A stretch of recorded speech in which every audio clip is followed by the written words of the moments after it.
Well, great. Good evening, everyone, and thank you, George, and Dan, for the invitation. It's always nice to be back at the farm. My grandparents owned a house just around the corner here on Andrews Court off the Orange Line for about 50 years. So I am the second generation of Conroys, next to my dad, who were told to hustle the hell up here and fetch some fried chicken dinner and bring it back home. So whenever I'm at the farm, I have very fond memories of having dinner with my family here and a lot of great weddings and funeral receptions as well. So definitely a community landmark here in Delhi. So one little race update, which we talked about tonight. District 1 has been redistricted. It went from 53% blue to 53% red. So not only do we have a chance to kick out our favorite neighborhood leftist in Greg Winston, but it's one of the few flippable districts in the entire country. This is a race with national implications.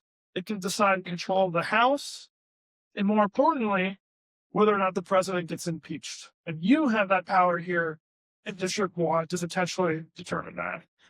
And with the gravity of this race upon us, I'm thrilled and ecstatic to announce that Senator Bernie Moreno has endorsed me in the race.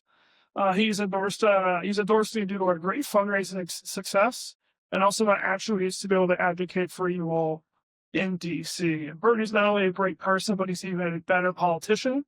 And I'm excited to have his advice, expertise, and considerable resources by my side for this race. So tonight I thought I'd do three things. I'll tell you a little bit about who I am politically, talk about my story in case you haven't heard it, and also tell you why I'm the best person for the job. So I consider myself a common sense conservative who places a high value on personal liberty. And I believe President Trump is doing a terrific job erasing nearly 2 decades of insane Democratic policies in D.C. He's cutting out fraud, waste, and abuse in the government. Federal employment is at an all-time low. Think about that. Yeah. What this lady is blowing bureaucracies in D.C. Secondly, he's cutting regulations to make our economy more competitive. And lastly, as of late, he's taken down 2 dictators in Venezuela and Iran who happen to sit on some very oil-rich property. And in the long term, that'll mean cheaper energy prices and more affordability for all of us. And with that, the president really is making this party the party of ideas and initiative again. And it's an exciting time to be a Republican, to be frank. And I look forward to joining him as your America First conservative in D.C. next year. All right, so now that we got that out of the way, let me tell you a little bit about me. So as George said, I was born and raised here on the West Side. My father grew up just down the street here, went to Victory for grade school. I went to Visitation and then on to Elder for high school. Yes, I played football. No, I was not very good. And I like to say that with this campaign, I'm trying to be the Elder's most famous fourth-string linebacker, hopefully. But while I was at Elder, we had 2 wars raging in Iraq and Afghanistan. And I felt the call to serve. So I was lucky enough to get into the Air Force Academy in Colorado. And I spent 7 years as an intelligence officer in the Air Force in Japan, at the Pentagon in Washington, D.C. And then when I was at the Pentagon, I was initially recruited and hired by the CIA. I spent another 7 years with the agency, both in D.C. And Iraq. Now, my role with the CIA was called an operations officer. It was my job to crisscross the world and try to convince bad guys to switch sides. Wow, right? Crazy story.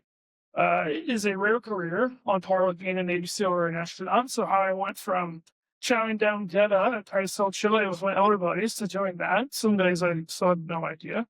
But I had 2 tours overseas with the CIA. My first tour was in Afghanistan at a remote base on the Afghanistan-Pakistan border. Now let me paint this picture for you. So in the middle of nowhere, Afghanistan, sandstorms are blowing every other day. And it was my job to sit down on a rug multiple times a week and have a cup of tea with Al-Qaeda defectors. Listen to their story and see if we could find a way to cooperate with one another and learn more about what Al-Qaeda is doing in the area.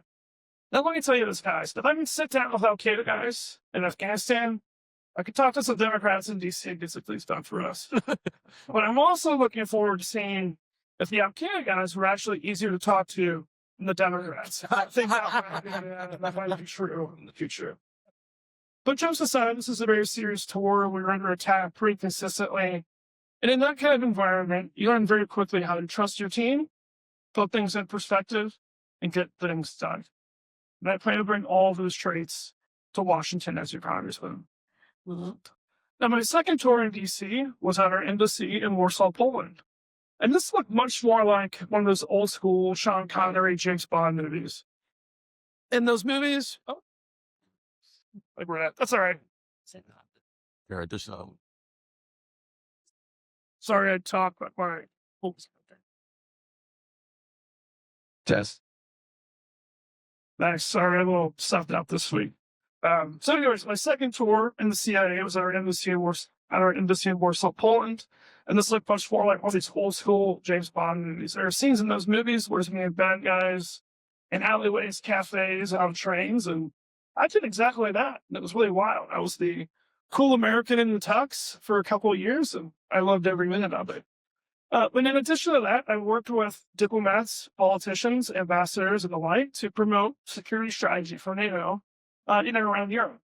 So this is another trait I would bring to DC for you all, is working with very high-level stakeholders like politicians and diplomats and directors to create policy for this region and get things done. Then you're probably thinking, Eric, cool story, great story. What the hell does this have to do with me in Delhi and being my congressman? Well, turns out when you're ping-ponging and crisscrossing the world and coming back home in between, either to Delhi or Green Township where I grew up, you start to gain a perspective of these experiences. And during that time of moving around and gaining that perspective, I grew really concerned and passionate about the economic and social future of this region that I want to help. And in that career, I saw your taxpayer dollars being wasted through fraud wasting of these plans in both the Department of Defense and the CIA. I saw DEI policies wreck our military. I saw managers get appointed to do secret missions that shouldn't have been doing them, right? And as a consequence, sometimes people got hurt. And I second Steve's comment about being in New York. I was there doing a master's at Columbia, which I call Hamas University some days. Out of 500 graduates in my policy class, only 12 of them were white men. Think about that. So DEI has infected our military and our academic institutions to no end. And then lastly, I've seen the rest of the world catch up to us economically, while weak-kneed Democratic politicians like Greg Winston throw us under the bus in favor from the East Coast, the West Coast, or even worse, China. So, with all this in mind, we dearly need a new common sense conservative champion in DC, and I hope to be that person for you all. And with all due respect to my opponents, I believe I have the leadership, perspective, and experience to effectively advocate for you all in DC. And I hope you'll agree with Bernie Moreno, and on May 5th, vote for me in the primary. And hopefully after that, we can work on taking out Greg Pritzker. So again, thank you for your time. I'll be around for questions.